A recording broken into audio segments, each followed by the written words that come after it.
அதெல்லாம் யாருமே நீங்க பெரம்பலூர்ல இருக்க போகும்போது, அவருக்கு போகக்கூடாது, இங்க கூட்டம் அதிகமா இருக்குன்னு சொன்னீங்க. பெரம்பலூர்லேருந்து. ஆ அந்த இதே கரூர்லயும் நீங்க இது பண்ணியிருக்கலாமே! போலீஸ்காரவங்க சொல்றது தான. போலீஸ்காரவங்க சொன்னாங்கன்னா, எது வேணாலும் செய்யலாம். யாருமே அதுக்கு கட்டுப்பட இதெல்லாம் கிடையவே கிடையாது. போலீஸ்காரவங்க அங்கனக்குள்ள டிஜிபி, கிஜிபி எதுவுமே கிடையாது. இங்க யாருமே கிடையாது.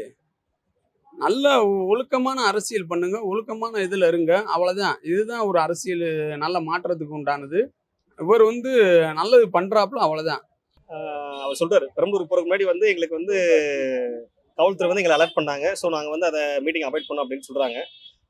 இதுதான் நேத்து அவர் அத ஒரு கிளியரான ஸ்டேட்மெண்ட்டா குடுத்திருக்காரு. ஸோ அப்ப இது சிபிஐ விசாரணையில போயிட்டு இருக்கு. ஸோ ஒரு சிஎம்மா இந்த ஸ்டேட்மெண்ட் குடுக்குறான்றப்ப, அவரோட இன்வெஸ்டிகேஷன் சிபிஐல இந்த ரிப்போர்ட் தானே அவரும் குடுத்திருப்பாரு. ஸ்டேட்மெண்ட் தான் குடுத்திருப்பாரு கண்டிப்பான முறையில.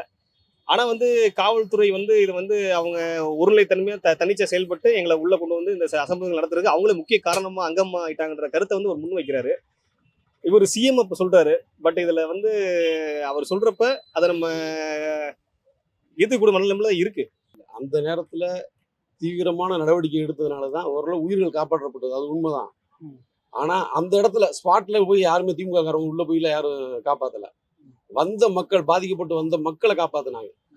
அது விஷயத்துல அவங்கள பாராட்டணும். இல்ல அவர் இப்போ நம்ம ஒரு வீடு கட்டுறப்ப ஒரு பூமி தோன்றும், ஒரு சிறு விபத்துகள் நடக்குது. இவர் சிஎம் ஆகிறதுக்கு இது ஒரு விபத்து. இது நடந்தா சிஎம்மான ஒரு தலையில எழுதியிருக்கு, அதனால ஆயிட்டாரு. இது மக்களோட தீர்ப்பு தான், வேற ஒரு மாற்று கருத்து கிடையாது.